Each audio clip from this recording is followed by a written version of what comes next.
आप सभी को जय मसीह की। प्रभु का बहुत बहुत शुक्रिया अदा करते हैं आज के दिन के लिए। आज का दिन बहुत कीमती है। थोड़ा सा समय निकालकर इस वचन को पूरा ज़रूर सुनने की कोशिश करना, क्योंकि परमेश्वर का आत्मा आज आप अद्भुत तरीके से आपसे बात करेगा। उसका वचन सुनने और सुनाने वाले को आर पार छेद देता है। आइए हम सबसे पहले परमेश्वर से प्रार्थना करेंगे। खुदाबंद, हे सर्वशक्तिमान, सर्वव्यापी, सर्वज्ञानी, हे अल्फा और ओमेगा, हम तेरा धन्यवाद करते हैं। हे यहोवा जीवित जलाली खुदा परमेश्वर, हम तेरा धन्यवाद करते हैं।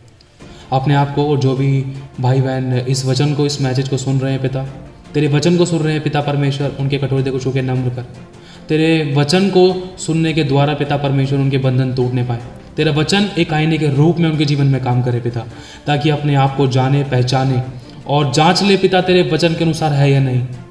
एक झूठा नकाब जो भेड़िए के रूप में काम करता है पिता परमेश्वर, जो एक अंधविश्वास के रूप में काम करता है, जो ठोकरों को आंसू का कारण बनाने की कोशिश करती है, ऐसी गंदी अभिलाषाएं, ऐसे गंदे विचार, ऐसे गंदे काम यीशु के नाम से आज सबके जीवन से दूर होने पाए पिता।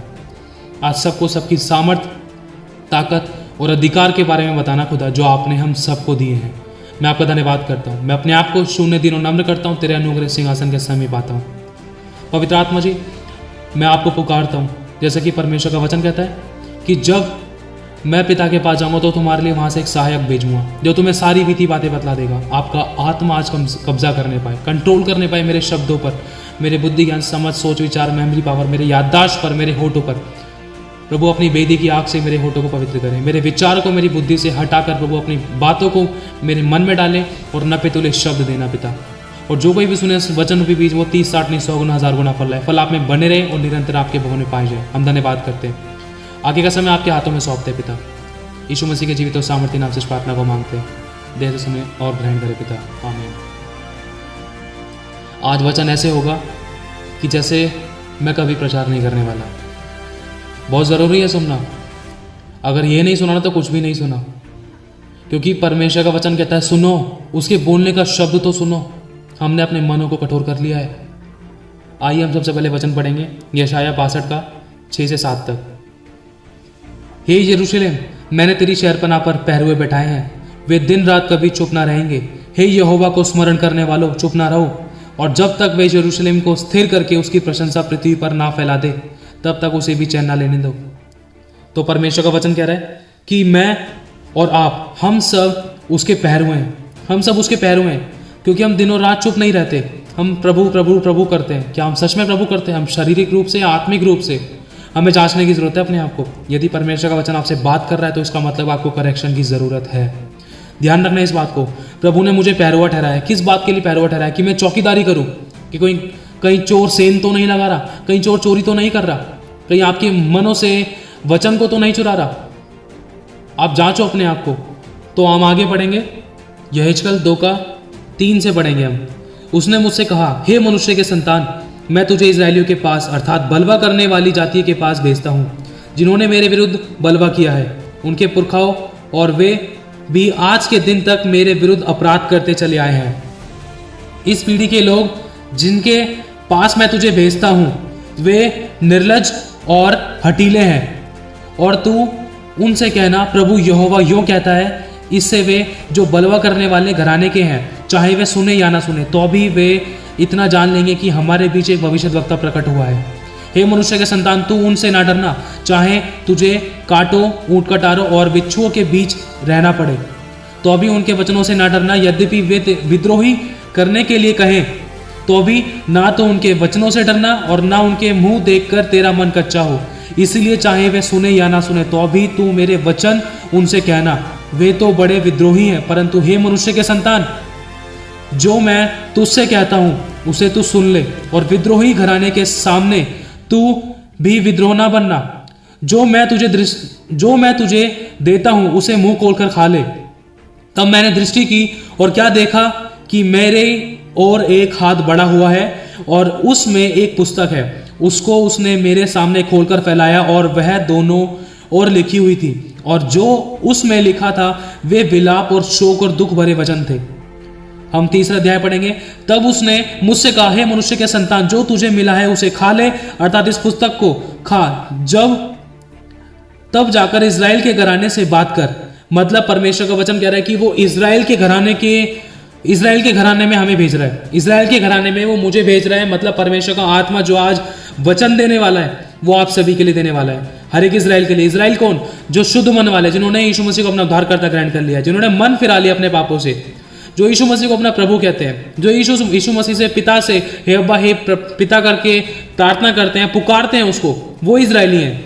मतलब वो इतने हटीले और इस तरीके के हो चुके हैं, ऐसी बलवा करते हैं जैसे कि परमेश्वर यहोवा को उनसे घृणा आती है और यहोवा का क्रोध उन पर भड़का है। तो परमेश्वर का वचन कह रहा है, आगे हम पढ़ेंगे 3:4 से। फिर उसने मुझसे कहा, हे मनुष्य के संतान, तू इजराइल के घराने के पास जाकर उनको मेरे वचन सुना, क्योंकि तू किसी अनोखी बोली या कठिन भाषा वाली जाति के पास नहीं भेजा जाता, परंतु इजराइल ही के घराने के पास भेजा जाता है। मतलब परमेश्वर मुझे किसी और अन्य जाति के बारे में नहीं बोलने के लिए कह रहा, प्रभु मुझसे आप ही से बात करने के लिए कह रहा है, जो इजराइली है, जो यीशु मसीह पर विश्वास करते हैं।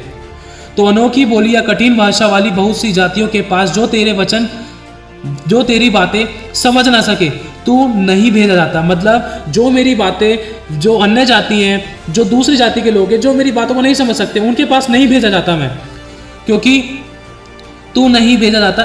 निसंदेह यदि मैं तुझे ऐसों के पास भेजता तो वे तेरी सुनते, परंतु इजराइल के घराने तेरी सुनने से इनकार करेंगे, वे मेरी भी सुनने से इनकार करते हैं, क्योंकि इजराइल का सारा घराना ढीठ और कठोर मन का है। मतलब परमेश्वर का वचन कह रहा है, अगर मैं अपना सुसमाचार का प्रचार, जो परमेश्वर का आत्मा मुझे बोलने के लिए कह रहा है आप लोगों से, अगर ये वचन मैं किसी और अन्य जाति को कहूंगा तो वो सुन लेंगे। प्रभु यीशु मसीह का सुसमाचार सुनाऊंगा तो सुन लेंगे, वचन सुन लेंगे, वो अपने आप को करेक्ट कर सकते हैं, पापों की क्षमा मांग सकते हैं, जान सकते हैं कि उद्धारकर्ता कौन है। परंतु जो ये वचन, जो परमेश्वर का वचन आपके सामने रखा जाएगा, तो वचन परमेश्वर का कहता है कि इजराइल के घराने वो ढीठ है और वो मेरी बिल्कुल नहीं सुनेंगे, क्योंकि वो परमेश्वर के वचन ही की नहीं सुनते, परमेश्वर ही की नहीं सुनते, तो मेरी क्या सुनेंगे? क्योंकि इजराइल का सारा घराना ढीठ और कठोर मन का है। देख, मैं तेरे मुंह को उनके मुख के सामने और तेरे माथे को उनके माथे के सामने ढीठ कर देता हूं। मैं तेरे माथे को हीरे के तुल्य कड़ा कर देता हूं, जो चकमक पत्थर से भी कड़ा होता है। इसलिए तू उनसे ना डरना और ना उनके मुंह देखकर तेरा मन कच्चा हो, क्योंकि वे विद्रोह घराने के हैं। मतलब परमेश्वर का वचन कह रहा है, मुझे आपसे डरने की जरूरत नहीं, क्योंकि यहोवा मेरे साथ है। जो मुझसे वो करने के लिए कह रहा है वो मुझे करना है, क्योंकि जब यहोवा मेरे साथ है तो मेरा विरोधी कौन? मेरा विरोधी कोई नहीं हो सकता। तो आज का वचन बहुत तगड़ा वार्निंग मैसेज है आपके लिए, तो प्लीज इसको जरूर सुनना, परमेश्वर का वचन आपसे क्या कहना चाहता है। अब हम आगे बढ़ेंगे यहेजकेल का 3:17 से 21 तक, कि परमेश्वर अब मुझसे क्या कह रहा है कि हे मनुष्य के संतान, मैं तुझे इजराइल के घराने के लिए पहरुआ नियुक्त किया है। तू मेरे मुंह की बात सुनकर उन्हें मेरी ओर से चिताना। जब मैं दुष्ट से कहूं तू निश्चय मरेगा, और यदि तू उसको ना चिताए और ना दुष्ट से ऐसी बातें कहे जिससे कि वह सचेत हो और अपना दुष्ट मार्ग छोड़कर जीवित रहे, तो वह दुष्ट अपने धर्म में फंसा हुआ मरेगा, परंतु उसके खून का लेखा मैं तुझी से लूंगा। मतलब परमेश्वर का वचन आज मुझसे कह रहा है कि मुझे आपको जरूर चिताना है। जो परमेश्वर का वचन मुझे दिया जाएगा, जो भी मिल रहा है, जो परमेश्वर मुझे वार्निंग दे रहा है, आप लोगों को बताने के लिए, चिताने के लिए, आप लोगों को सचेत करने के लिए, आप लोगों को वार्न करने के लिए, सावधान करने के लिए, अगर मैंने आपको सावधान नहीं करा तो आप तो मरोगे ही मरोगे, वरन परमेश्वर आपके खून का बदला मुझसे लेगा। उसका वचन कहता है, ये कोई मनुष्य नहीं। तो हम आगे पढ़ते हैं। पर यदि तू दुष्ट को चिताए और वह अपनी दुष्टता और दुष्ट मार्ग से ना फिरे, तो वह तो अपने अधर्म में फंसा हुआ मर जाएगा, परंतु तू अपने प्राण को बचाएगा। अगर मैंने परमेश्वर के वचन के अनुसार आपको चिता दिया, आपको वार्न कर दिया, तो मैं बच जाऊंगा। चाहे आप उस बात को ग्रहण या करें या ना करें, वो आपका चुनाव है, क्योंकि परमेश्वर का वचन कहता है जीवन और मृत्यु की बात परमेश्वर ने तुम्हारे आगे रख दी है, पर चुनाव तुम्हारा ही है। फिर भी परमेश्वर कहता है कि जीवन ही को चुनो, मन फिराओ या नाश हो जाओ। तो हम आगे पढ़ेंगे।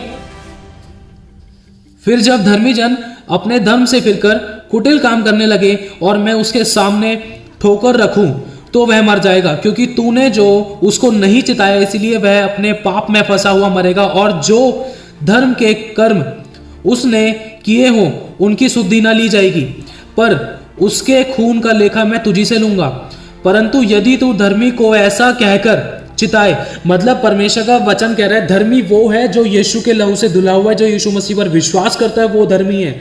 परमेश्वर किसी अन्य जाति से नहीं बात कर रहा है, परमेश्वर धर्मियों से बात कर रहा है। परमेश्वर धर्मियों को चिता रहा है कि वो अगर अपनी उलटफेर की बातों में ही उलझे रहे तो वो अपने पाप में फंसकर मरेंगे।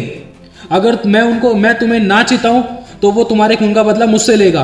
तो हम आगे पढ़ते हैं, परंतु यदि तू धर्मी को ऐसा कहकर चिताए कि वह पाप ना करे और वह पाप से बच जाए, तो वह चितौनियों को ग्रहण करने के कारण निश्चय जीवित रहेगा और तू अपना प्राण को बचाएगा। मतलब अगर मैंने आपको परमेश्वर के वचन के अनुसार सावधान कर दिया, यदि आपको चेता दिया, अगर आपने उस बात को ग्रहण कर लिया कि हाँ मेरा बचाव यही है और मैं इसी कारण बच सकता हूं मौत से, अगर आपने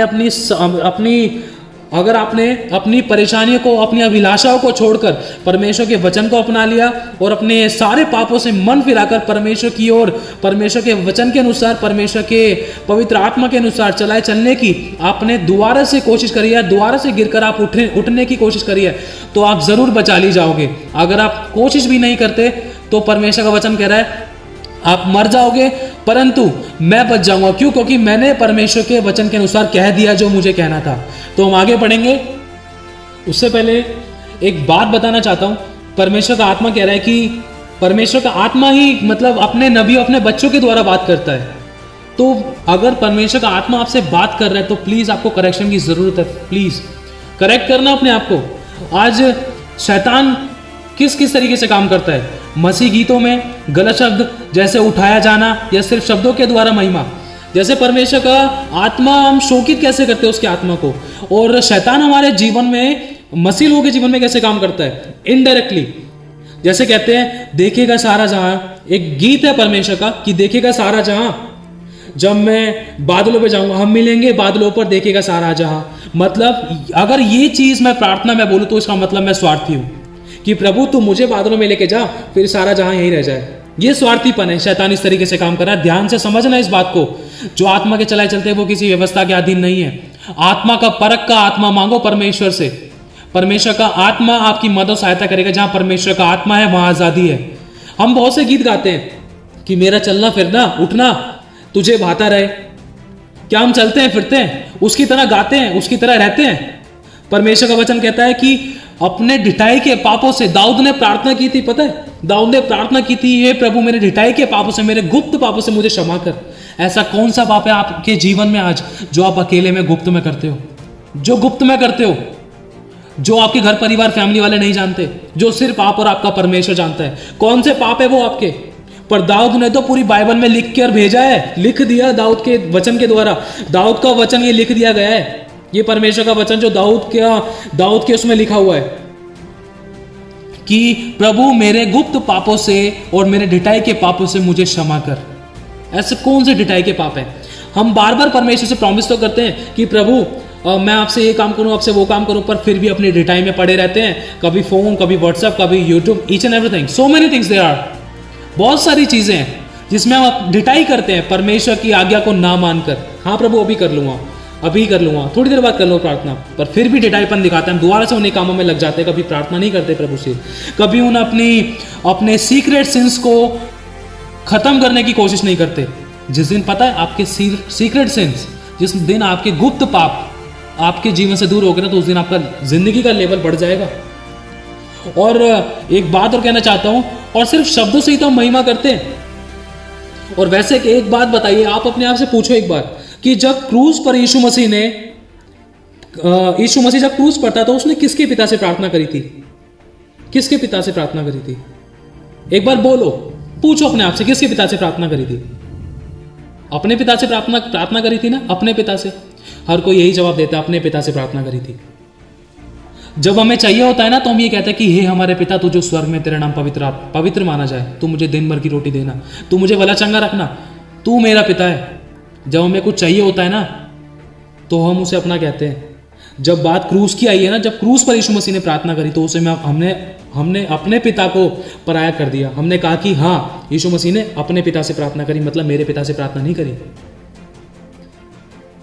यीशु मसीह ने खुद कहा है कि मैं तेरे पिता, अपने पिता, तेरे प्रभु, मेरे परमेश्वर के पास जाता हूं। यीशु मसीह खुद कहता है हमसे। क्या हमें जो हम कपड़े पहनते हैं उन कपड़ों के द्वारा महिमा मिलती है परमेश्वर को? क्या मिलती है? एक बार अपने आप को जांचो। हम कहते हैं प्रभु से, प्रभु यीशु मसीह तू मेरे साथ चल, प्रभु मैं तुझसे बहुत प्यार करता हूँ, प्रभु यीशु मसीह तेरा तो वचन कहता है जहाँ जहाँ तू जाएगा वहाँ तेरा परमेश्वर तेरे साथ रहेगा, यीशु मसीह मैं तुझसे प्रार्थना करता हूँ तू मेरे साथ चल। कभी आपने इस बात को महसूस किया है कि उसको तो आपके साथ चलने में कितनी शर्म आती है? जो कपड़े आप पहनते हो फटे, अगल बगल से फटे हुए छोटे कपड़े जिसके अंदर से आपका शरीर के अंग दिख रहे हैं, जिस शरीर को ढकने के लिए परमेश्वर ने आपको एक अंगरखा दिया, उस अंगरखे को खराब कर रहे हैं, फाड़ रहे हैं। कहते हैं कि यीशु मसीह को हमने पैर लिया है, यीशु मसीह को तो मैंने पैर लिया है, तो मतलब उसके कपड़ों को मतलब खुद फाड़ते हैं हम। ऐसे वस्त्र पहनो कि जब यीशु मसीह आपके साथ चले ना तो उसको कभी शर्म ना आए। आज आराधना प्रार्थना कैसे करते हैं? हमारी प्रार्थना खोखली है, हमें प्रार्थना करने नहीं आता। परमेश्वर के दासों तक ने बोल दिया कि प्रभु हमें प्रार्थना करना सिखा, हमें नहीं आता प्रार्थना करना। तो वचन क्या कहता है कि पवित्र आत्मा आप ही तुम्हारे अंदर आकर आंसू से रो रो कर प्रार्थना करेगा। हम हाथ हिलाते हैं, बार बार गिरकर दिखाते हैं कि प्रभु का आत्मा में छू रहा है। आराधना करते हुए कभी इधर देखते हैं कभी उधर देखते हैं, उसके आत्मा को शोकित करते हैं। उसका वचन कहता है कि पवित्र आत्मा के विरुद्ध किया गया पाप उसकी क्षमा ना इस लोक में ना उस लोक में। आत्मा को मत बुझाओ। अभी तुम्हारे पास बाइबल है ना, परमेश्वर का वचन है, इसकी कदर कर लो। ऐसे दिन आने वाले हैं कि बाइबल फाड़ी जाएंगी, जलाई जाएंगी, बाइबल छपना बंद हो जाएगी। वो अनुग्रह का आत्मा को पहचान लो। वचन में लिखा है मांगो। तुम क्या मांगते हो? क्या मांगते हैं हम लोग? क्या मांगते हैं हम लोग? प्रभु रोटी दे, कपड़ा दे, धन दे, दौलत दे, मेरे शत्रुओं को नाश कर, ये कर, वो कर। वचन में लिखा है, यीशु मसीह ने कहा कि तुम जब पिता से पवित्र आत्मा मांगोगे तो तुम्हें वो क्यों ना देगा? वो अनुग्रह का आत्मा, वो सत्य का आत्मा, वो पवित्र आत्मा। धरती पर अभी पवित्र आत्मा है ना, तो समझ जाओ, क्योंकि जो कभी पाया वो कभी सोचा नहीं, जो सोचा वो कभी मिला नहीं, जो मिला वो राज आया नहीं, जो खोया वो याद आता है, जो पाया वो कभी संभाला जाता नहीं। एक दिन वो आने वाला है जब यीशु मसीह अपनी दुल्हन को बादलों में लेने आएगा, अपने मंदिर को लेने आएगा ना यीशु मसीह। पवित्र आत्मा के फल, पवित्र आत्मा के काम, पवित्र आत्मा के दानों वरदान सब उठा लिए जाएंगे। ध्यान रखना इस बात को। अभी बाइबल तुम्हारे पास है, इसको पढ़ लो, पवित्र आत्मा की उपस्थिति मांगो, पवित्र आत्मा से प्रार्थना करो, मांगो, अपने आप को करेक्ट करो। वचन क्या कहता है कभी समझने की कोशिश करिए अपने। अभी बाइबल है, समझ लो इसको, मांग लो पवित्र आत्मा से जो भी तुम्हें मांगना है। अपने लिए वो चीज मांगो जिससे परमेश्वर का राज्य आगे बढ़े।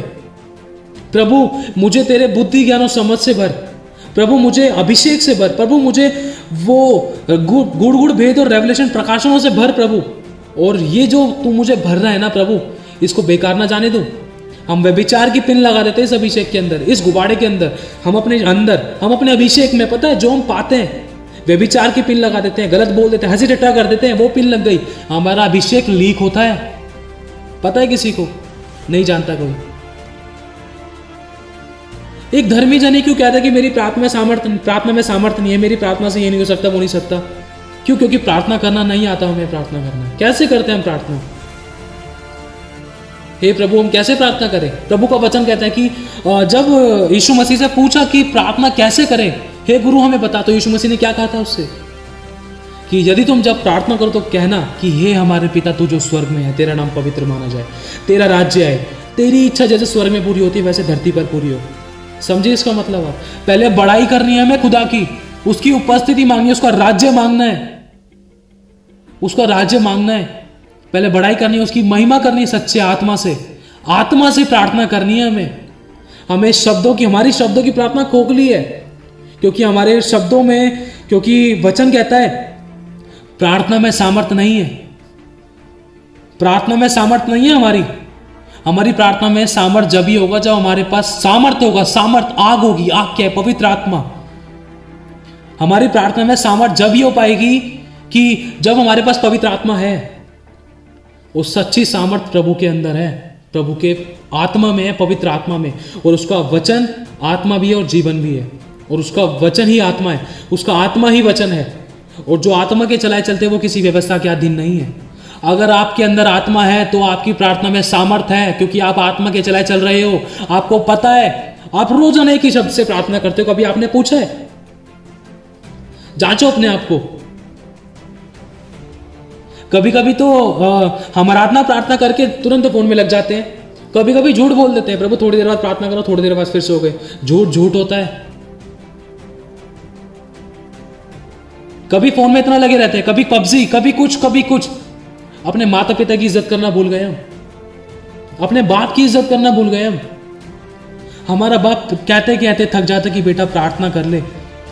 यीशु मसीह ने कहा, हमारा बाप कहते कहते थक गया कि बेटा प्रार्थना कर, पर तुम सिर्फ थोड़ी ही देर तक तुम मेरे साथ जाग भी ना सके।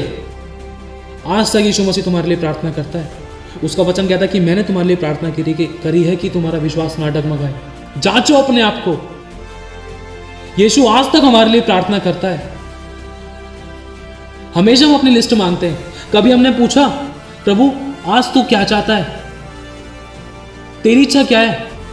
मैं तेरे घरानियों के जीवन जीना चाहता हूं, क्या मैं जी रहा हूं? अगर नहीं जी रहा तो मुझे करेक्ट कर। मैं मेरे अंदर कहां कमी है? मैं दूसरे को करेक्ट जब भी कर पाऊंगा जब मेरी गलतियां खत्म हो गई। एक अंदर दूसरे अंधे को मार्क नहीं दिखा सकता खुदा। मैं तेरे आंसू को पोंछना चाहता हूं। जिस कार्य के लिए तूने मुझे धरती पर भेजा, वो कार्य मैं पूरा करना चाहता हूं। खुदा मेरी मदद कर। हम मदद नहीं मांगते उससे कभी अपनी, हमेशा उससे समस्या का समाधान मांगते। प्रभु मुझे रोटी दे दे, कपड़ा दे दे, मकान दे दे और मुझे सामर्थ्य दे दे, अभिषेक दे दे। पर जो मांगते उसको उसके अंदर पिन लगा देते पाप की। चुगली, निंदा, किसी की बुराई करना, किसी की बुराई सुनी। वचन में लिखा जब यीशु मसीह क्रूस पर लटकाया गया था ना, लोग उसकी सर हिला हिला कर निंदा करते थे। सर हिलाना समझते हो आप? सर हिलाने का मतलब क्या होता है? अगर किसी ने बोल दिया यार मेरा पति ना बहुत दारू पीता है, उसने तो भविष्यवाणी कर दी अपने पति के बारे में गलत बोल के, पर आप भी आपने भी हाँ बोल दिया, मुंडी हिला दी, अपना सर हिला दिया, कर दी निंदा परमेश्वर के वचन की, मतलब शैतान को जिता दिया। कैसा है आज आपका विश्वास? पूछो अपने विश्वास से, क्या आपका विश्वास राई के दाने के बराबर भी है? अगर राई के दाने के बराबर, राई का दाना क्यों बोला गया? क्योंकि राई का दाना एक छोटा है, ठोस है, अंदर से ठोस है वो। हमारा विश्वास, हमारी प्रार्थना खोखली है। प्रार्थना है तो वचन नहीं है, वचन है तो आत्मा नहीं है।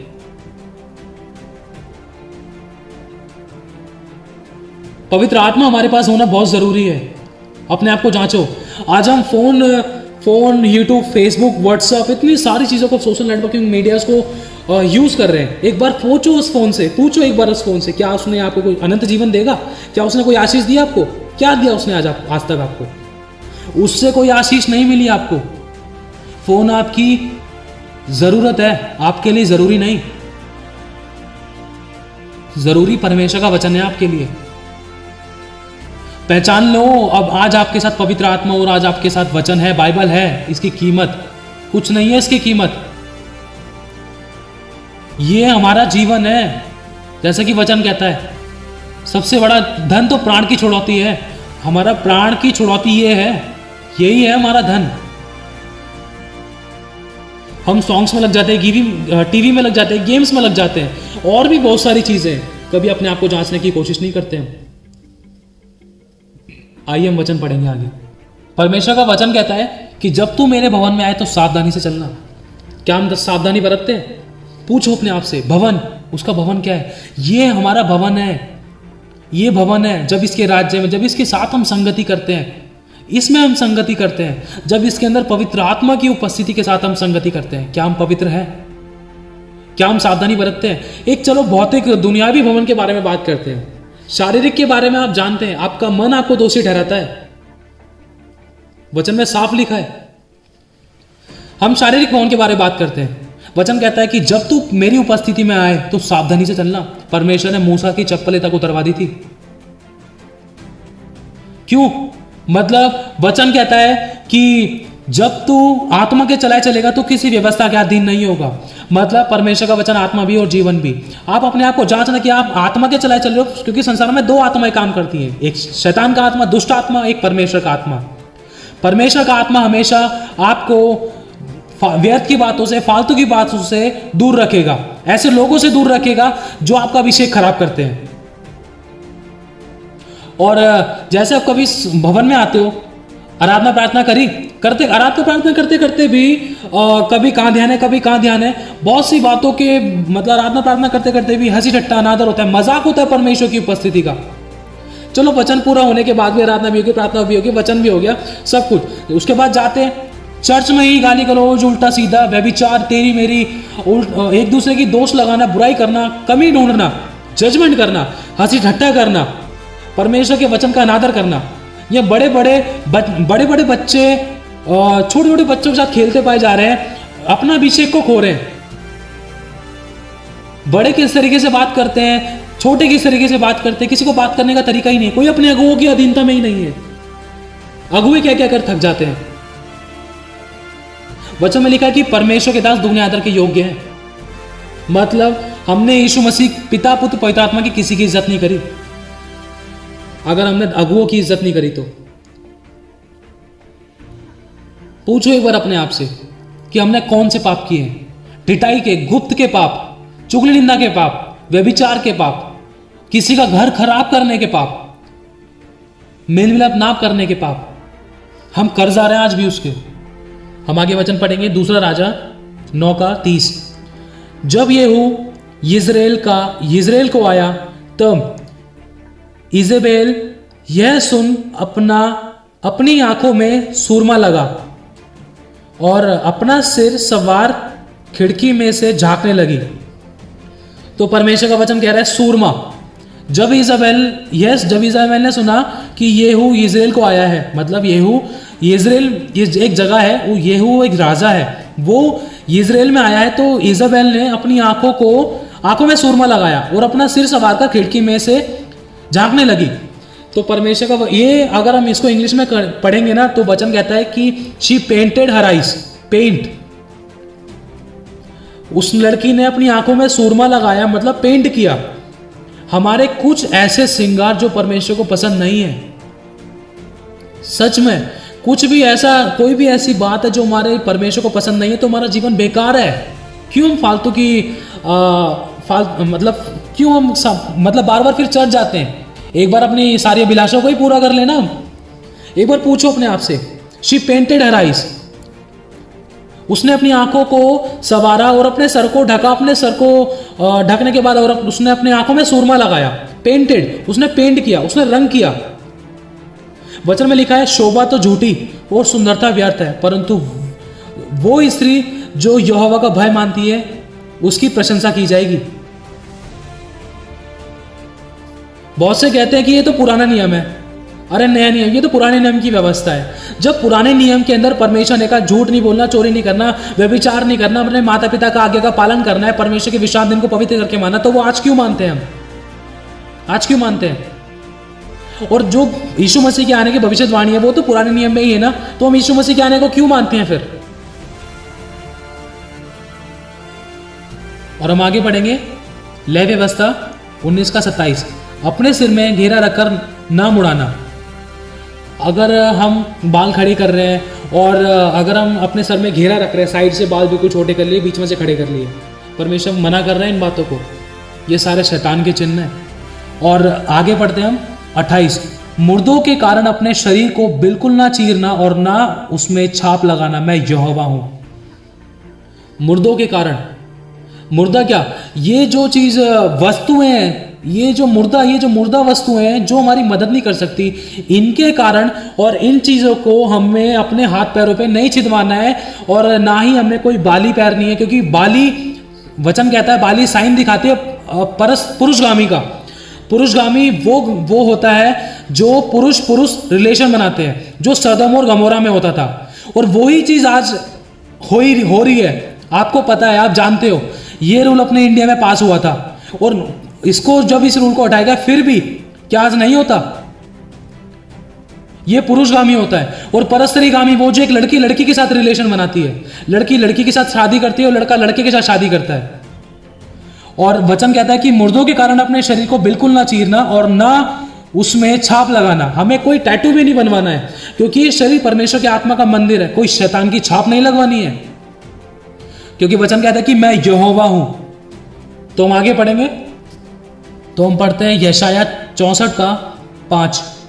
तू तो उन्हीं से मिलता है जो धर्म के काम हर्ष के साथ करते और तेरे मार्गों पर चलते हुए तुझे स्मरण करते हैं।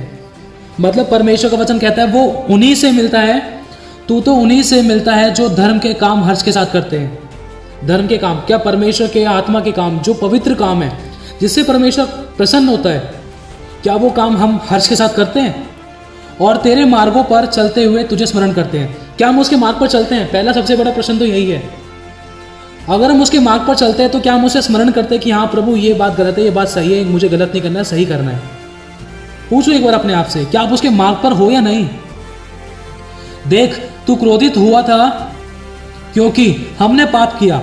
यीशु मसीह इसी कारण क्रोधित, परमेश्वर यहोवा इसी कारण क्रोधित हुआ कि हमने पाप किया। क्यों पाप क्यों किया हमने? क्योंकि हमने अपनी अभिलाषाओं को मौका दिया। हमने वो किया जो हमारी आंखों को पसंद है, हमने वो किया जो हमारे शरीर को अच्छा लगता है। हमने पल भर की खुशी के लिए परमेश्वर के वचन को तुच्छ जाना। आगे पढ़ते हैं। तू क्रोधित तो हुआ था क्योंकि हमने पाप किया, हमारी यह दशा तो बहुत समय से है। तो वचन कह रहा है हमारी यह दशा तो बहुत समय से है, वो जानता है बहुत समय से है। तो फिर हम आगे पढ़ेंगे 64 का 7। कोई भी तुझसे प्रार्थना नहीं करता, ना कोई तुझसे सहायता लेने के लिए चौकसी करता। कोई उससे प्रार्थना नहीं करता, पता है? कोई भी उससे प्रार्थना नहीं करता। कौन प्रार्थना करता है? क्या कोई करता है उससे प्रार्थना, प्रभु तू मेरी सहायता कर? उसकी सहायता कभी नहीं मांगते कि प्रभु मेरी सहायता तू कर कि मैं इन बुराइयों से हट जाऊं। हम अपने शत्रुओं का नाश मांगते हैं, हम दुष्ट आत्मा को बांध के भगाते हैं। अगर हमारे पास अभिषेक होगा ही नहीं तो हम कैसे कर पाएंगे दूसरे के लिए? हमारे खुद के जीवन में काम नहीं होगा। जब भी तो इंसान एक मसीह के लिए ठोकर का कारण बनता है, एक अन्य जाति के लिए ठोकर का कारण बनता है। जब उसके खुद के जीवन में काम नहीं हो रहा तो वो दूसरों के जीवन में काम कैसे करेगा? ना कोई तुझसे सहायता लेने के लिए चौकसी करता कि तुझसे लिपटा रहे। क्या कहते हैं वचन, क्या कह रहा है? कि तुझसे लिपटा रहे। हम कभी उससे सहायता नहीं मांगते, प्रभु ये व्यभिचार के पाप से मुझे दूर कर ताकि मैं पवित्र मन के साथ तेरे पास आऊं। मन में असाध्य रोग लगाए। सबसे बड़ा पापी हमारा मन है। मन में आ गया, व्यभिचार कर लो, टीवी देख लो, गेम्स खेल लो, ये कर लो, वो कर लो, मेरा मन कर रहा है, मेरा मन ये कर रहा है, वो कर रहा है। और ध्यान रखना, विश्वास भी मन से ही होता है, उद्धार भी मन से ही होता है। मन में असाध्य रोग लगाए। वचन कहता है जिसका मन परमेश्वर की ओर निष्कपट है, परमेश्वर उसकी निर्बलता में अपनी सामर्थ्य को दिखाएगा। क्या तुम्हारा मन परमेश्वर की ओर निष्कपट है? क्या तुम्हारा उद्धार हो गया? पूछो एक बार अपने आप से। परमेश्वर का वचन कहता है कि जैसा तू मन में सोचता है वैसा तू है। तुम अपने मन में बुरा बुरा विचार क्यों लाते हो? वो हमसे क्या क्या कर थक गया। अपने मन को पवित्र करो, अपने मन का खतना करो। पूछो अपने आप से तुम्हारे मन में क्या है? हमारा मन निष्कपट नहीं है, हमारे मन में कपट भरा हुआ है। और हमारा मन सीधा नहीं है, हम सीधे नहीं है। और सीधे लोगों की प्रार्थना से परमेश्वर प्रसन्न होता है। टूटा पीसा मन उसके घृणियों के बलिदान है। टूटे पीसे मन को वो तुच्छ नहीं जानता। एक बार पूछो अपने आप से, क्या तुम्हारा मन पवित्र है? क्या तुम्हारे मन में किसी के प्रति विरोध है? किसी के प्रति लालच है? किसी के प्रति व्यभिचार है? किसी के प्रति कोई बैर भावना की बातें हैं? नामाफी की बातें हैं? क्या कोई ऐसी बात है तुम्हारे मन में जो परमेश्वर को पसंद नहीं है? अगर तुम्हारे मन में ऐसी बात है कि तुम्हें लगता है कि वो परमेश्वर को पसंद नहीं, तो मतलब परमेश्वर का वचन आपसे कह रहा है कि आपको करेक्शन की जरूरत है। अगर वो बात परमेश्वर को पसंद नहीं है तो तुम्हारे लिए सही नहीं है। वो बातें असाध्य रोग है वो। तो हम आगे पढ़ेंगे। क्योंकि हमारे अधर्म के कामों के कारण तूने हमसे अपना मुंह छिपा लिया और हमें हमारी बुराइयों के वश में छोड़ दिया। क्योंकि हमने ढिठाई की, हमने परमेश्वर की ओर नहीं फिरे। हमने कभी उससे प्रार्थना करके और उससे सहायता नहीं मांगी कि प्रभु हम तेरे साथ लिपटे रहे, हमारी सहायता कर, उन बुराइयों को, उन पापों को, उन बुराई को, उन समस्या को हमारे जीवन से दूर कर, खत्म कर, ताकि हम तुझसे दूर ना होने पाए। प्रभु हम तुझसे जुड़े रहें, हम तेरे पास रहें, तेरे साथ रहें, तेरी इच्छा को पूरा करें, तेरे घृणियों के जीवन जिए। कभी हमने उसकी इच्छा को पूरा नहीं करा, कभी हमने उससे लिपटे रहने के लिए प्रार्थना नहीं करी, कभी हमने उसके पास आने के लिए प्रार्थना नहीं करी। पता है विश्वास मन से होता है। वचन कहता है कि यदि तू मन में विश्वास करे और मुंह से अंगीकार करे कि परमेश्वर ने उसे मुर्दों में से जिलाया, तो तू निश्चय उद्धार पाएगा। अगर तुम उद्धार पाना चाहते हो तो मन से विश्वास करना जरूरी है। और अगर मन पे असाध्य रोग लगाए ना तो बेकार है, नहीं है विश्वास वो। वचन कहता है कि मन फिराओ, तो स्वर्ग का राज्य निकट है। मन फिराओ या नाश हो जाओ। यूहन्ना भी प्रचार करता था कि मन फिराओ, हे सांप के बच्चों मन फिराओ, मन फिराओ, मन मन मन। हमारा विरोधी ही तो है मन। जैसा हम मन में सोचते वैसे हम हैं। एक दूसरे के अगेंस्ट में काम करते हैं, एक दूसरे के वचन के विरुद्ध, परमेश्वर के वचन के विरुद्ध एक दूसरे के लिए गलत करते हैं। हमारा मन ही हमें दोषी ठहराता है। करेक्ट करो अपने आप को परमेश्वर के वचन के अनुसार। वचन कहता है क्योंकि हमारे अधर्म के कामों के कारण तूने हमसे अपना मुंह छिपा लिया है और हमें हमारी बुराइयों के वश में छोड़ दिया। मतलब हम रिटाई करते रहे, पाप करते रहे। हमने उससे कभी उसके रिलेशन को, हमारे रिलेशन को उसके साथ मजबूत करने के लिए कभी प्रार्थना नहीं की। इसीलिए परमेश्वर ने हमें छोड़ दिया, बुराइयों में छोड़ दिया। उसने हमसे अपना मुंह छिपा लिया। पापों ही के कारण हमारी भलाई नहीं होती और पाप का फल मौत है। और पापों ही के कारण परमेश्वर ने अपना मुंह अपने पुत्र से छिपा लिया था। व्यवस्था वचन परमेश्वर का सबके लिए सेम है। अगर वो हमारा पाप करने के बाद भी अगर वो हमारी तरफ मुंह करे रहेगा, हमारी सारी बातों का उत्तर देगा, तो उसकी बाइबल झूठी पड़ जाएगी। ये सारे अगर अंत की बातें, ये सारी बातें अगर पूरी नहीं होगी, जैसा कि मत्ती 24 में लिखा है, जैसा कि प्रकाशित वाक्य की बातें हैं, भविष्यद्वक्ताओं की बातें हैं, अगर इनमें से एक भी पूरी नहीं होगी ना, तो पवित्र बाइबल झूठी पड़ जाएगी। जब उसने अपने इकलौते पुत्र को छोड़ दिया तो हम क्या हैं फिर? हम बहुतों के ठोकरों को कारण बने। छोटे कपड़े पहने, गलत उल्टा सीधा गलत मेकअप कर रखा है दूसरों को दिखाने की, शो ऑफ। वचन कहता है लोग तेरी प्रशंसा, लोग तेरी बड़ाई करे तो करे, पर तू आप अपनी बड़ाई ना करना। हमारा शरीर हमारी बड़ाई करते फिरता है। यीशु मसीह के चेले कैसे थे? वचन में लिखा है कि यीशु मनुष्य, परमेश्वर के पुत्र के लिए तो सर छुपाने के लिए भी जगह नहीं है, पर आज हमें देखो इतना तगड़ा फैशन लेकर घूमते हैं और बोलते हैं मसीह हैं। जो मसीह हैं, जो नहीं भी हैं, उनकी भी ठोकर का कारण बनते हैं। प्रभु भोज को हमने खेल समझ रखा है। एक दूसरे की तरफ हंसते हंसते, मजाक करते हुए, हंसी ठट्ठा करते हुए और इसको खाने पीने की भोजन की वस्तु समझते हुए इसको खाते पीते हैं, कभी इसको सीरियस नहीं लेते। किसी से मैंने कहा था, कोई है कि अगर कोई छोटे कपड़े पहन लेगा तो ठोकर का कारण बन सकते हैं और छोटे कपड़े नहीं पहनने चाहिए। कोई कहता है कल्चर है। परमेश्वर का वचन क्या कह रहा है? कोई वचन की तरफ ध्यान नहीं देता। वचन को तो सबसे नीचे कर दिया हम लोगों ने। कोई आत्मा के चलाए चलना नहीं चाहता। या तो मनुष्य गलत है या परमेश्वर का वचन। चुनाव करो। अगर परमेश्वर का वचन सही है, वो तो सही है, वो ही तो सत्य है। उसकी गवाही हर एक मनुष्य ने दी है। धरती और आकाश ने उसकी गवाही दी है। अगर आपको लगता है कि आप गलत हो तो आपको करेक्शन की जरूरत है।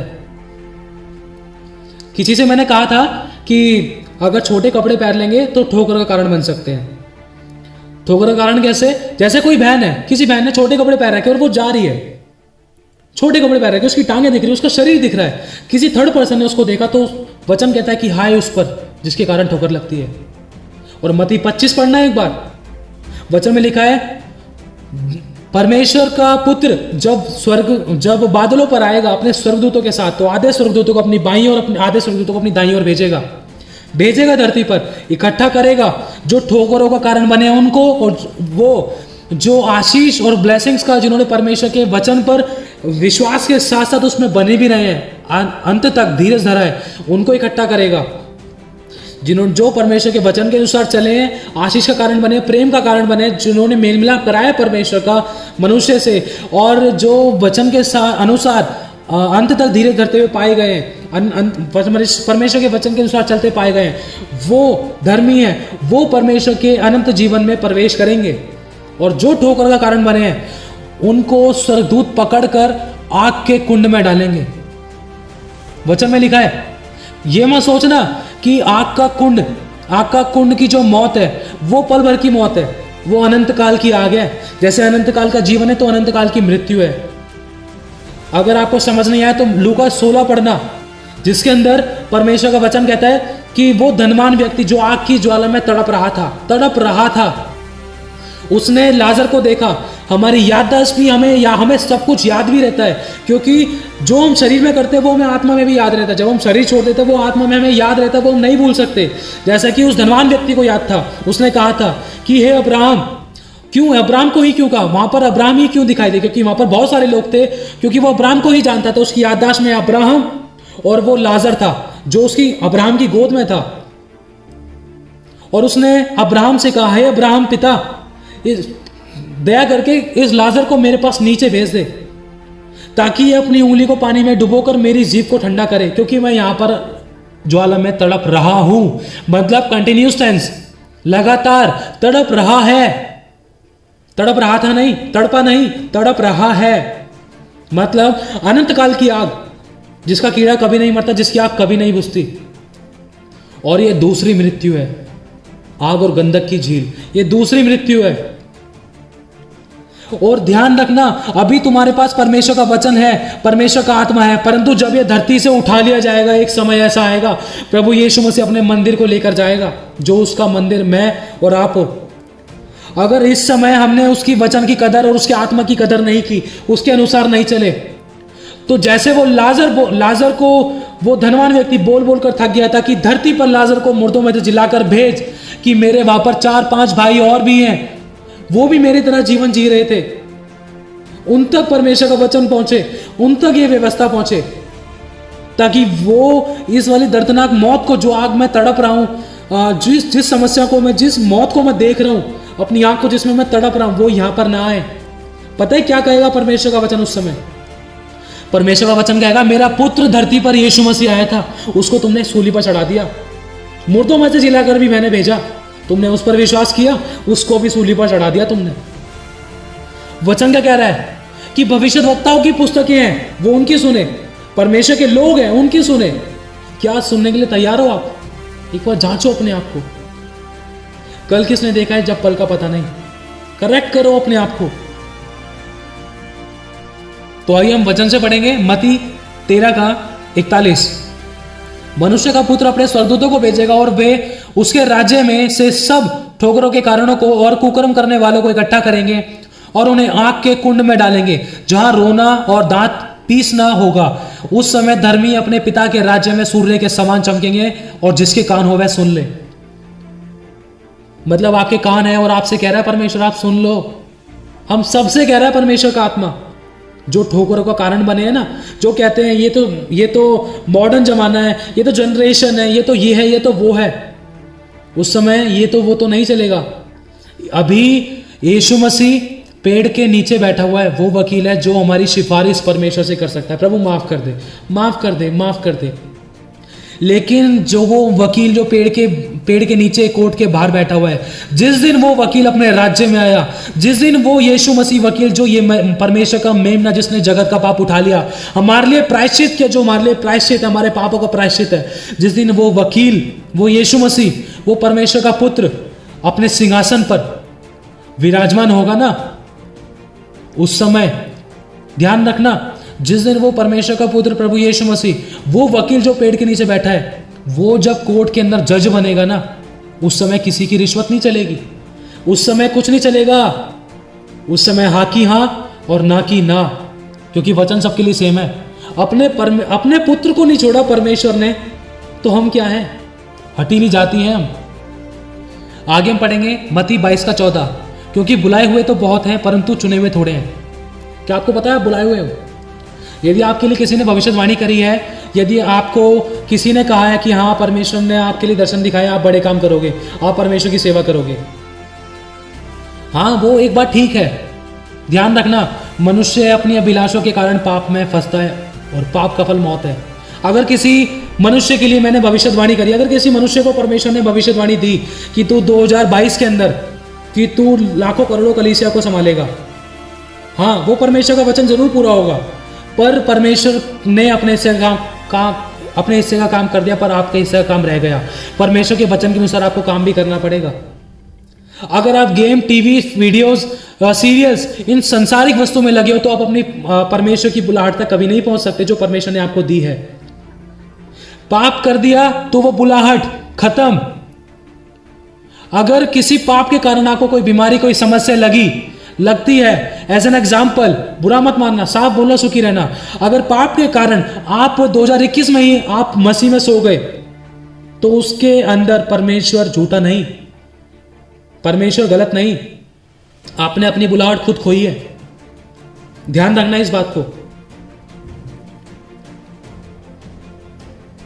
और ये कभी इस धोखे में मत रहना कि मेरी बुलाहट है, मैं बड़े होके ये काम करूं, मेरे मम्मी पापा कहते हैं, मेरे दास दासी कहते हैं, परमेश्वर के अभिषिक्त ने मेरे लिए भविष्यवाणी करी है। अगर परमेश्वर का वचन तुम में बना रहे, यदि तुम उसमें बने रहो, तो जो चाहो वो तुम्हारे लिए हो जाएगा। बहुत सा फल लाओगे तो तुम बने रहोगे। अगर तुम्हारा फल प्रभु में नहीं बना तो तुम कांटे और झाड़ी में, मतलब कांटे उस आग में झोंके जाओगे। वचन कहता है जांचो अपने आप को। अब वचन से पढ़ेंगे 2 कुरिन्थियों 13:5। अपने आप को परखो कि विश्वास में हो कि नहीं। अपने आप को जांचो, क्या तुम अपने विषय में यह नहीं जानते कि यीशु मसीह तुम में है? नहीं तो तुम जांच में निकम्मे हो। वचन ही तुम्हें निकम्मा ठहरा रहा है, ध्यान रखना इस बात का। अगर वो तुम्हारे अंदर है तो वो तुम्हारे अंदर प्रकट भी होगा। जैसे कि परमेश्वर का वचन कहता है कि जब यीशु मसीह ने मुर्दों को जिलाया तो उसने सांस भी ली, उसकी आंखें भी खुली और वो चला भी, उसने बात भी करी, उसने खाया पिया भी। मतलब अगर तुम्हारे अंदर यीशु मसीह है तो उसके काम भी प्रकट होंगे। प्रेम, आनंद, शांति, धीरज, कृपा, भलाई, विश्वास, नम्रता और संयम। संयम, आपकी 5 इंद्रियां आपके कंट्रोल में है? पूछो अपने आप से एक बार। मैं नहीं, परमेश्वर का वचन कह रहा है, अंतिम चेतावनी है ये। वचन लिखा है कि अपने आप को परखो कि विश्वास में हो कि नहीं। अपने आप को जांचो, क्या तुम अपने विषय में यह नहीं जानते कि यीशु मसीह तुम में है? नहीं तो तुम जांच में निकम्मे निकले हो। तो आगे बढ़ते हम मत्ती 7:17। इसी प्रकार हर एक अच्छा पेड़ अच्छा फल लाता है और निकम्मा पेड़ बुरा फल लाता है। अच्छा पेड़ बुरा फल नहीं ला सकता और ना निकम्मा पेड़ अच्छा फल ला सकता है। और जो पेड़ अच्छा फल नहीं लाता वह काटा और आग में डाला जाएगा। इसी प्रकार उनके फलों से तुम उन्हें पहचान लोगे। और जो मुझसे हे प्रभु कहते हैं, वे स्वर्ग के राज्य के वारिस ना होंगे। वे स्वर्ग राज्य में प्रवेश ना करेंगे, परंतु वही जो मेरे स्वर्गीय पिता की इच्छा पर चलता है। जांचो एक बार अपने आप को। हे प्रभु, परमेश्वर का वचन किससे कह रहा है? हे प्रभु, हम कहते हैं प्रभु, हम हैं धर्मी। परमेश्वर का वचन हमसे बात कर रहा है, किसी अन्य जाति से नहीं। हम वचन में कहता है, वचन कह रहा है कि हे प्रभु करने वाले सारे स्वर्ग के राज्य में प्रवेश ना करेंगे, परंतु वही जो परमेश्वर की इच्छा पर चलता है। परमेश्वर की इच्छा क्या है? कि तुम बहुत सा फल लाओ, उसके वचन में बने रहो, अंत तक धीरे धीरे, पाप से हटो, पवित्र आत्मा को मांगो, पवित्र आत्मा के चलाए चलो, अपनी अभिलाषाओं को छोड़ दो। और वचन कहता है कि अपनी बुलाहट को कभी मत खोना। आइए हम वचन से जानेंगे यूहन्ना 9:35। आत्मिक अंधापन। यीशु ने सुना कि उन्होंने उसे बाहर निकाल दिया और जब उससे भेंट हुई तो कहा, क्या तू परमेश्वर के पुत्र पर विश्वास करता है? उसने उत्तर दिया, मतलब परमेश्वर का वचन कह रहा है कि जब जिस अंधे की परमेश्वर के पुत्र यीशु मसीह ने आंख खोली थी, मट्टी पर थूक कर उसकी आंखों पर लगाया, उस बंदे को मंदिर के अंदर लेकर गए, उन लोगों के सामने, शास्त्रीय फरीसियों के सामने, इजराइल के याजकों के सामने। तो फिर वहां से जब ये निकल कर आया अंधा, तो उस समय यीशु मसीह कह रहा है कि उसने उत्तर दिया, हे प्रभु, वह कौन है? जब परमेश्वर ने कहा कि तो क्या तू परमेश्वर के पुत्र पर विश्वास करता है? तो उस अंधे ने कहा कि उसने उत्तर दिया, हे प्रभु, वह कौन है कि मैं उस पर विश्वास करूं? यीशु ने उससे कहा, तूने उसे देखा भी है और जो तेरे साथ बातें कर रहा है वह वही है। उसने कहा, हे प्रभु, मैं विश्वास करता हूं, और उसे दंडवत किया। तब यीशु ने कहा, मैं इस जगत में न्याय के लिए आया हूं, ताकि जो नहीं देखते वे देखें और जो देखते हैं वे अंधे हो जाएं। आप समझ पा रहे हो? परमेश्वर का वचन कह रहा है कि जो देखते हैं वे अंधे हो जाएं और जो नहीं देखते वो देखने लगे। इस धोखे में मत रहना कि मेरे लिए बड़ी भविष्यवाणी की गई है, मैं बड़ा काम करूंगा, मेरे लिए ये रखा है, मेरे लिए वो रखा है। यह आत्मिक अंधापन है, इस बात का ध्यान रखना। अगर वचन के अनुसार हो, जो तुम्हारे लिए नहीं भी है ना, परमेश्वर उसको भी तुम्हें देगा, जो उसकी कीमती है, जो उसने अपने गुप्त स्थानों में रखा हुआ है, जो वो चाहता है किसी ऐसे को बांटना जो उसकी खोज में है, क्योंकि वो प्रतिफल पाएंगे। जांचो एक बार अपने आप को। परमेश्वर का वचन कह रहा है कि आत्मिक अंधापन, आत्मिक अंधेपन में कभी मत रहना कि मेरे लिए बड़ी भविष्यवाणी की गई है, मैं आगे जाके ऐसा करूंगा वैसा करूंगा। अगर वचन के अनुसार चलोगे तो ही कर पाओगे। तो हम आगे पढ़ेंगे वचन। जैसा कि वचन कहता है कि छोटे से छोटा एक 1000 हो जाएगा, सबसे दुर्बल एक सामर्थ्य जाति बन जाएगी। मैं यहोवा हूं, इस कार्य को शीघ्र ही पूरा करूंगा। और जिसकी बुलाहट है ही नहीं, जो मतलब जिसका तो पता ही नहीं था, जिसको लोगों ने तुच्छ जाना, जो त्यागा गया, जो घृणित ठहराया गया, जो निर्बुद्धि था, जो मूर्ख था, वो ही सबसे दुर्बल, वो सबसे दुर्बल है ना, वो सामर्थ्य जाति बन जाएगा। यह है बुलाहट असली, जिसने अपने आप को बिल्कुल दीनो नम्र कर दिया। जो जिसको किसी ने नहीं समझा उसको परमेश्वर ने समझा, और जो समझता है मतलब जो देखता है वो अंधे हो जाएंगे। वचन में लिखा है अगर वचन के अनुसार नहीं है तो। या ये हम वचन से सीखेंगे। न्यायियों का 16:1। तब शिमशोन गाजा को गया और वहां एक वेश्या को देखकर उसके पास गया। शिमशोन वो व्यक्ति है जो परमेश्वर का नाज़ीर था, जिसके सर पे कभी उसरा नहीं फेरा हुआ था। परमेश्वर ने उसको बुलाहट दी थी अपनी। परमेश्वर ने उसको वो बुलाहट दी कि जिसके इसके आगे कोई टिक नहीं सकता था, आप जानते हो। लेकिन इसने परमेश्वर के वचन से हटकर काम किया, परमेश्वर के वचन के अनुसार नहीं चला। वचन सबके लिए सेम है, ध्यान रखना। इसने अपनी बुलाहट क्यों खोई थी, आगे हम पढ़ेंगे वचन से 6 से लेकर 22 तक। तब दलीला ने शिमशोन से कहा, मुझे बता कि तेरे बड़े बल का भेद क्या है, और किस रीति से कोई तुझे बांधकर दबा रख सकता है। शिमशोन ने उससे कहा, यदि मैं 7 ऐसी नई तातों से बांधा जाऊं जो सुखाई ना गई हो तो मेरा बल घट जाएगा। मतलब शिमशोन को एक वेश्या से प्यार हुआ था। शिमशोन अपनी शारीरिक अभिलाषाओं में फंस चुका था। शिमशोन ने परमेश्वर के वचन को पीछे करके अपनी अभिलाषाओं को आगे किया, और शिमशोन अपनी अभिलाषाओं के कारण पकड़ा गया, जिससे कि उस अभिलाषा, वो शैतानी ताकत उसके अंदर ऐसे काम करने लगी जिससे कि उसकी कमजोरी का भेद खुलने लगा उसकी जुबान से ही। धीरे धीरे करके वो लाइन पर आ गया। उसने सच बोल डाला 3-4 बार में, जिसके कारण उसने अपनी बुलाहट को खो दिया और उसके सर पर उसरा फिर गया और उसकी ताकत चली गई। जैसा कि वचन कहता है कि यहोवा उसके पास से चला गया। ध्यान रखना, अगर बचाने वाले ने अपना हाथ हटा लिया ना, तो हमें उसके सिवा कोई और नहीं बचा सकता, कोई दूसरी ताकत नहीं है। जो ताकत है वो मारने के लिए है। परमेश्वर ने कैसे लोगों को चुना? मूसा, जो बद्दा था, हगलाता था, जिसको कुछ नहीं पता था, 40 साल की उम्र हो चुकी थी उसकी। बुलाहट की कोई उम्र नहीं होती, इस बात का ध्यान रखना। और दाऊद भेड़ चराता था दाऊद, और उसी का परमेश्वर ने अभिषेक कर डाला। और मूसा जिसको मारने के लिए राजा ने पैमाना एक रूल निकाला था, और परमेश्वर ने मूसा को उसी शत्रु के घर में पलवा दिया। तो हम आगे पढ़ेंगे गलातियों का 5:7-9। परमेश्वर का वचन हमसे और आपसे कह रहा है, तुम तो भली भांति दौड़ रहे थे, अब किसने तुम्हें रोक दिया कि सत्य को ना मानो? ऐसी सीख तुम्हारे बुलाने वाले की ओर से नहीं। थोड़ा सा खमीर सारे गूंदे आटे को खराब कर देता है, खमीर कर देता है। तो परमेश्वर का वचन कह रहा है कि तुम तो भली भांति दौड़ रहे थे, अच्छे भले दौड़ रहे थे परमेश्वर के वचन में आके, यहाँ अचानक दूसरों के ठोकरों का कारण, पाप का कारण, ऐसी अभिलाषाएं, व्यभिचार, संसारिक वस्तुओं में क्यों पड़ गए? क्यों तुम धीमे में पड़ गए? तुम दौड़ नहीं रहे। ध्यान रखना, शैतान कुचल देता है अगर उसके वचन के अनुसार नहीं है। और आगे पढ़ते हैं कि तुम्हें रोक दिया कि सत्य को ना मानो। अब किसने तुम्हें रोक दिया कि सत्य को ना मानो? क्या सत्य को ना मानो? परमेश्वर के वचन को मानने के लिए हमें रोकने वाली सिर्फ एक गंदी दुष्ट आत्मा है कि हम परमेश्वर के वचन को ना माने। सोचो, कौन सी स्पिरिट ने रोका है आपको? क्या कोई मोबाइल की ऐसी गंदी स्पिरिट, गेम्स? क्या कोई गलत और गंदे विचार? क्या आपका आलस? आपका प्रार्थना का, आराधना का जीवन? क्या आपके जीवन में किसी के विरुद्ध पाप? कोई ऐसी बात जिसका अभी तक हल नहीं निकला? पूछो एक बार अपने आप से। तो हम आगे पढ़ते हैं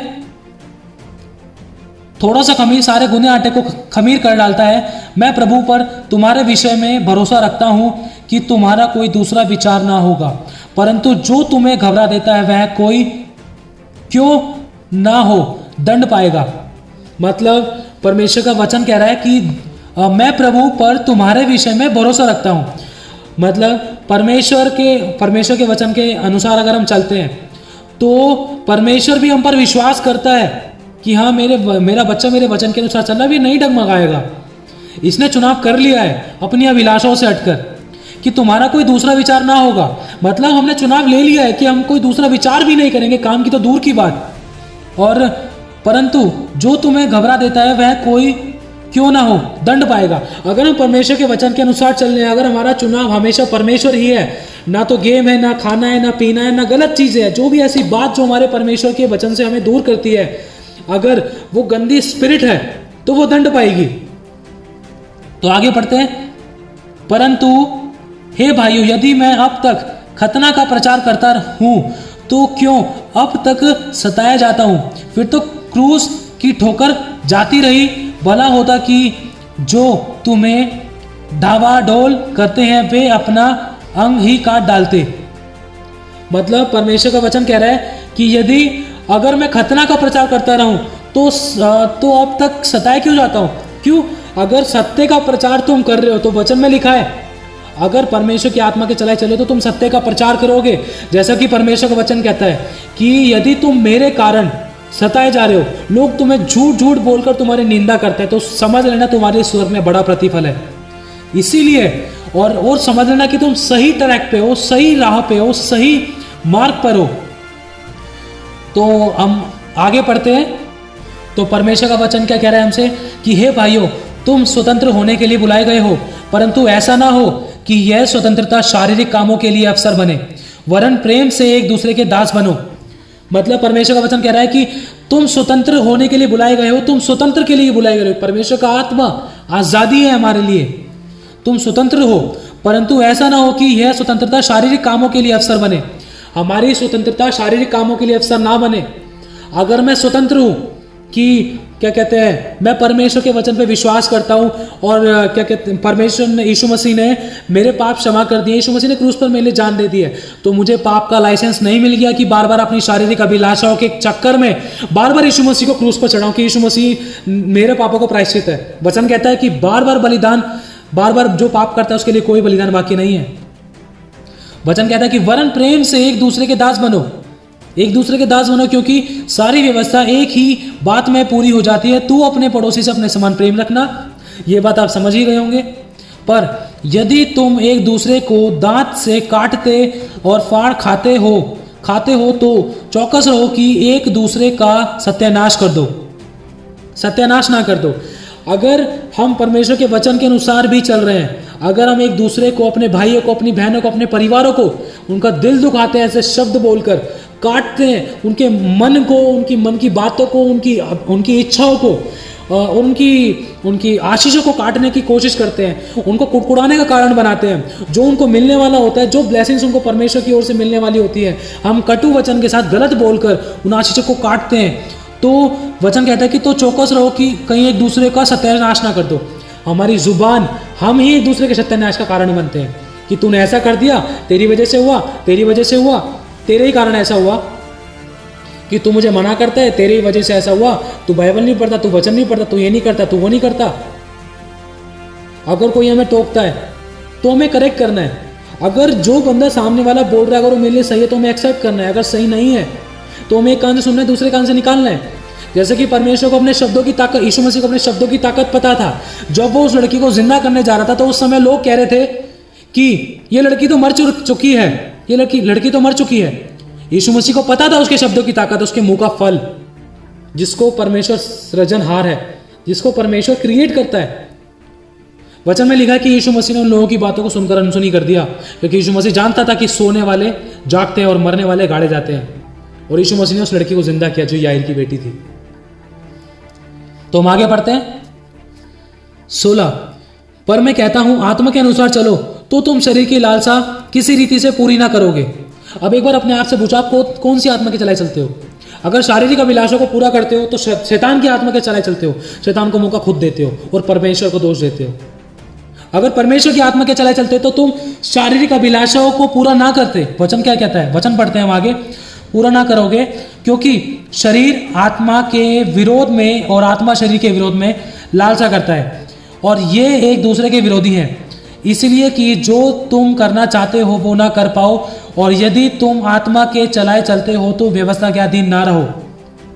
मतलब परमेश्वर का वचन कह रहा है अगर तुम परमेश्वर के वचन के अनुसार चलाए चलते हो तो किसी व्यवस्था के अधीन नहीं हो कि मुझे खड़ा होकर प्रार्थना करनी, मुझे घुटने टेक कर प्रार्थना करनी, मुझे ऐसे प्रार्थना करनी, मुझे वैसे प्रार्थना करनी है। अगर परमेश्वर के आत्मा का मतलब पवित्र आत्मा, परमेश्वर का वचन आत्मा भी है, जीवन भी है। अगर पिता पुत्र पवित्र आत्मा के अनुसार, अगर वचन के अनुसार आप चल रहे हो तो व्यवस्था के अधीन नहीं हो। मतलब पवित्र आत्मा आप ही खुद ही तुम्हें गाइड करेगा कि तुम्हें किससे किस तरीके से बात करनी है, कैसे तुम्हें प्रार्थना करनी है, किससे किस तरीके से बिहेव करना है, कैसे खाना है, कैसे पीना है, कैसे चलना है, कैसे ओढ़ना है, कैसे प्रार्थना आराधना करनी है, कैसे पाप से बचना है।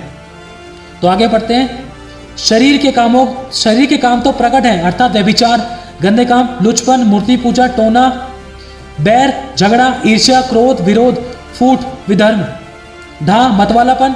मतलब किसी भी चीज के लिए लालच कर लेना, लालच करना, मतवालापन, लालच नहीं, लालसा करना। और लालसा नहीं, एक सही शब्दों में कह दिया जाए तो नशा। ये दारू का नशा नहीं है, ये वो वाला नशा है जो हमें परमेश्वर के प्रेम से अलग करता है, जो हमें संसारिक अभिलाषाओं में नशा देकर पाप में डालता है। ये वो नशा है, ये वो मतवालापन है जो हमें परमेश्वर के वचन से दूर करता है।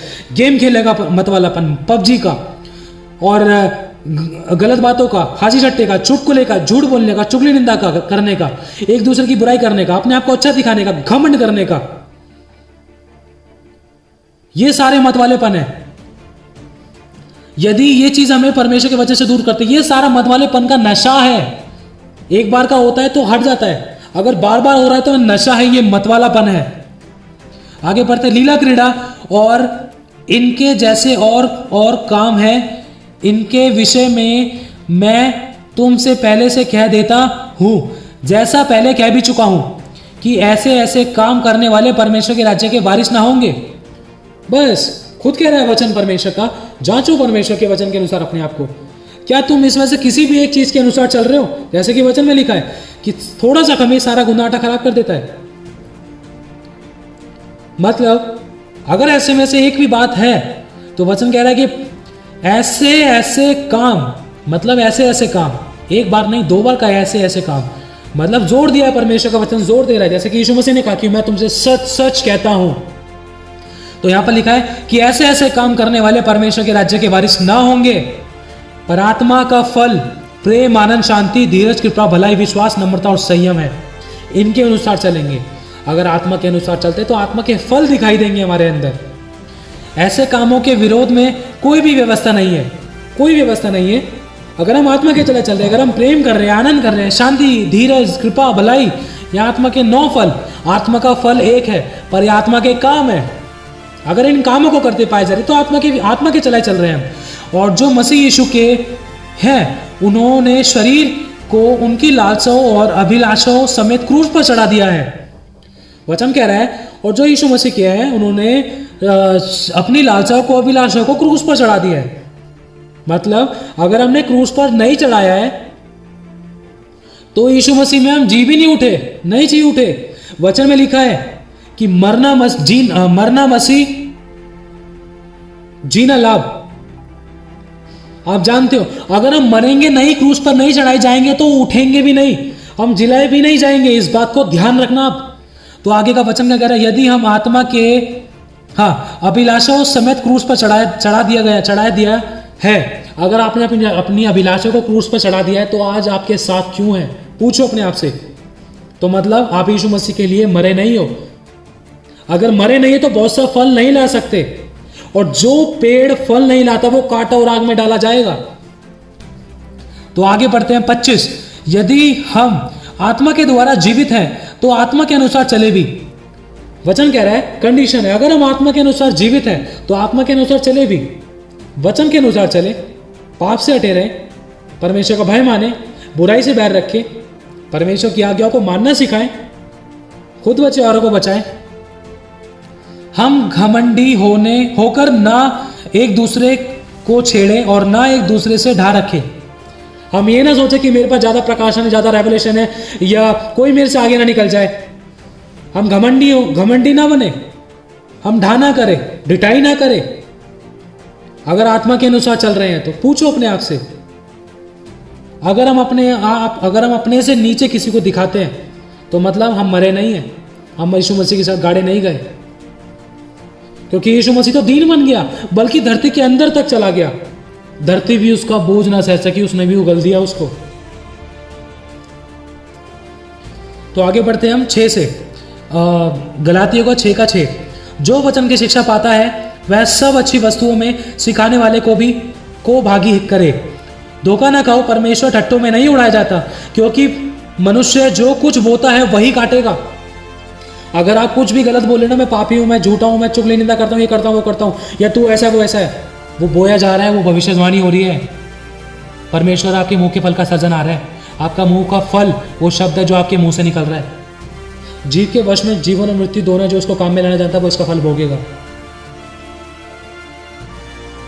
आगे पढ़ते हैं, क्योंकि जो कोई अपने शरीर के लिए बोता है वह शरीर के द्वारा विनाश की कटनी काटेगा, और जो आत्मा के लिए बोता है वह आत्मा के द्वारा अनंत जीवन की कटनी काटेगा। मतलब परमेश्वर के वचन के द्वारा अनंत जीवन की कटनी काटूंगा।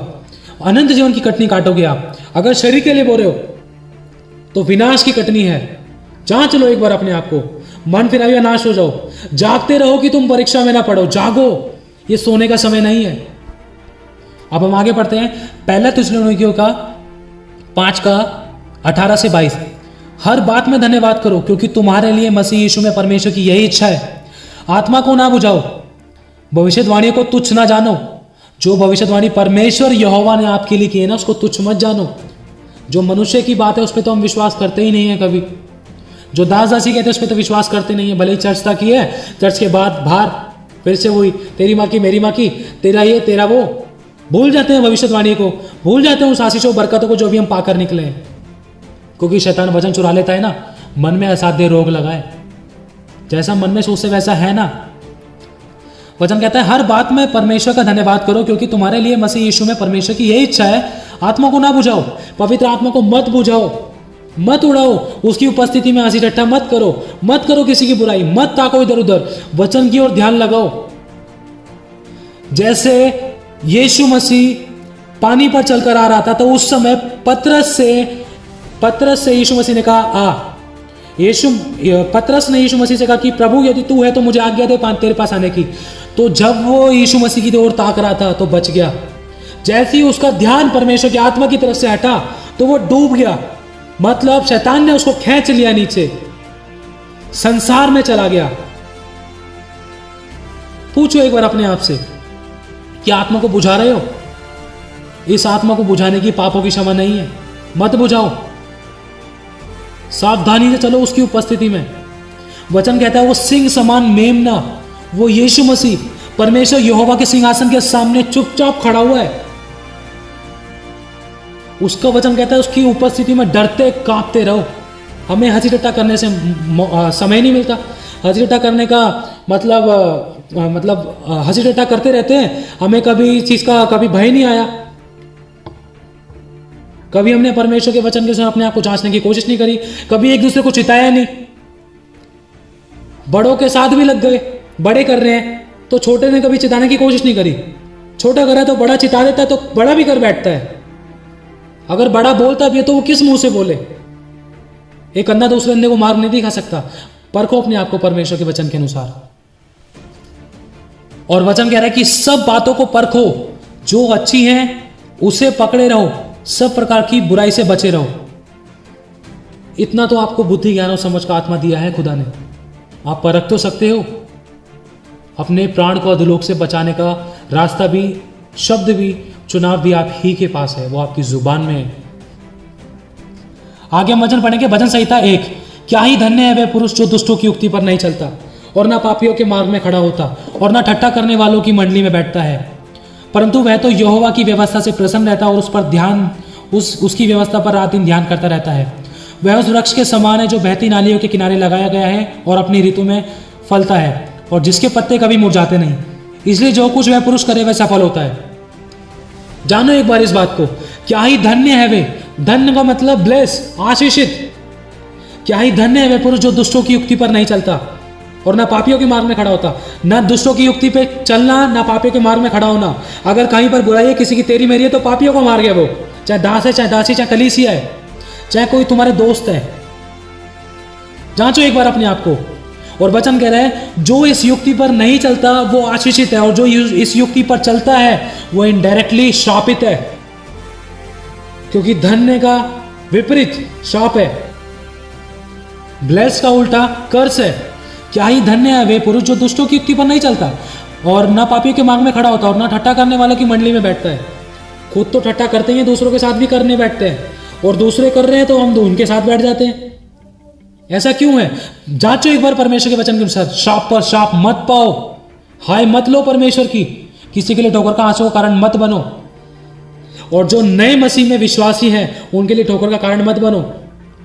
यदि कोई नया विश्वासी अगर चर्च में आता है तो वो सोचते हैं हाँ यार ये मसीह तो यही होते हैं, गाया बजाया और प्रभु भोज लिया, थोड़ी सी हंसी टट्टा कर दिया, आराधना प्रार्थना कर ली, मजाक कर लिया, बात कर ली, बच्चों के साथ खेल लिया और बड़ों के साथ मजाक कर लिया, मतलब बच्चों के साथ भी उटपटांग हरकतें कर ली और बड़ों के साथ मजाक कर लिया, गाली गलौज कर लिया, हंसी टट्टा कर लिया और मतलब अपने दास दासियों की अनादर कर दिया। क्या यही होता है क्या मसीह जीवन? यही होता है? अच्छा यही होती है मसीहत। उसके ठोकर का कारण आप मत बनो। उनकी बातों पर मतलब अगर कोई मसीह है, कोई नया मसीह है, वो क्या सोचेगा अगर वो देखेगा और आपकी बातों को सुनेगा? यार मैं तो एक दिन प्रार्थना करता हूँ, अरे एक दिन की अरे प्रभु तो हमारे मनों को जांचता है। कहाँ वो नया विश्वासी लेकर आया हुआ कि मैं 4 घंटे 5 घंटे 6 घंटे प्रार्थना करूंगा, मैं परमेश्वर के वचन के अनुसार चलूंगा, दिनों रात उसके वचनों पर मनन करूंगा और परमेश्वर के साथ संगति करूंगा और आराधना प्रार्थना करूंगा और किसी के साथ ना हंसी टट्टा करूँ, ना बुराई करूँ, ना गलत कपड़े पहनूंगा।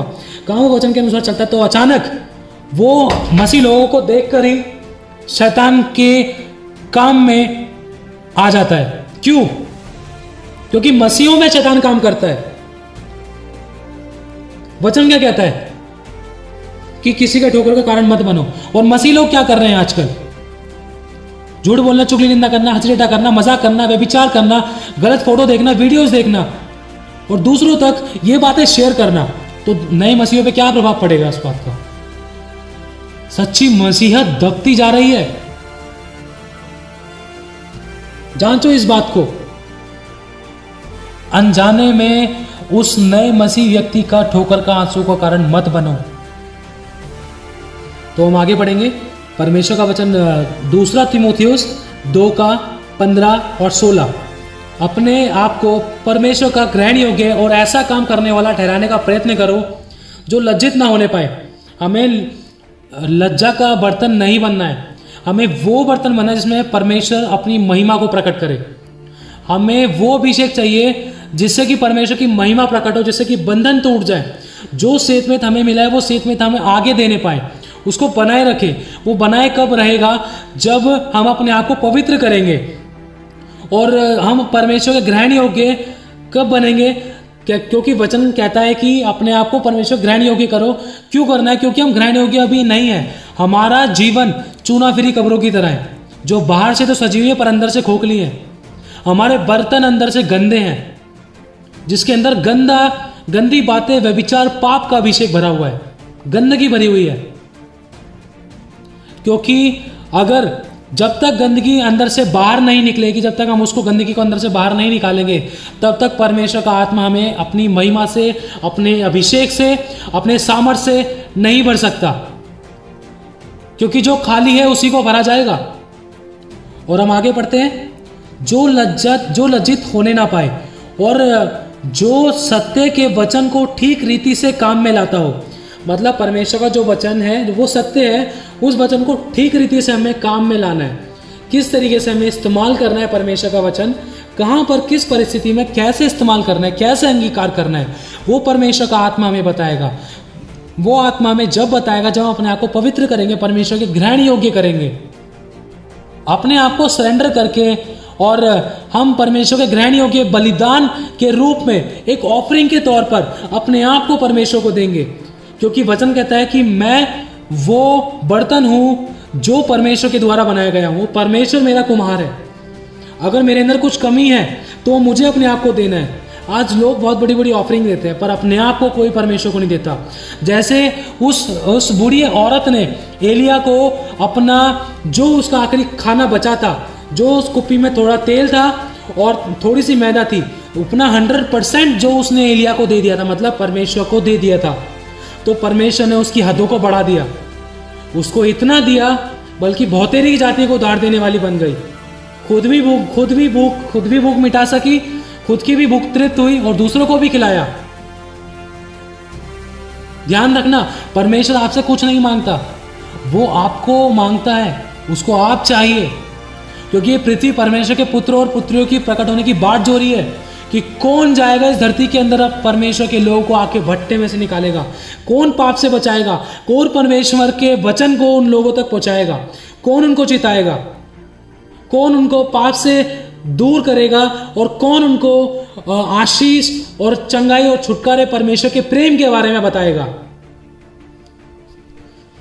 हमें अपने आप को अंदर से पवित्र करना होगा, जैसा कि वचन कहता है 2 तीमुथियुस 2:20, बड़े घर में ना केवल सोने चांदी ही के पर काठ और मिट्टी के बर्तन भी होते हैं, कोई कोई आदर और कोई कोई अनादर के लिए। तो परमेश्वर का आदर का बर्तन वही है जो परमेश्वर की आत्मा के अनुसार चलता है, जो अंदर से चुना फिरी की तरह नहीं है, जिसके अंदर परमेश्वर का आत्मा, जिसके अंदर परमेश्वर के वचन है, जो बोलता है तो वचन बोलता है, जो सुनता है तो वचन सुनता है, जो देखता है तो परमेश्वर की महिमा को देखता है, परमेश्वर के राज्य को देखता है, वही परमेश्वर के आदर का बर्तन है। और अनादर का बर्तन आप जान ही रहे होंगे, इसका विपरीत। तो आगे हम पढ़ते हैं, और स्वामी कोई आदर और कोई अनादर के लिए है। यदि कोई अपने आप को इनसे शुद्ध करेगा तो वह आदर का बर्तन और पवित्र ठहरेगा। मतलब शुद्ध तुम्हें खुद ही होना पड़ेगा, चुनाव तुम्हारा है।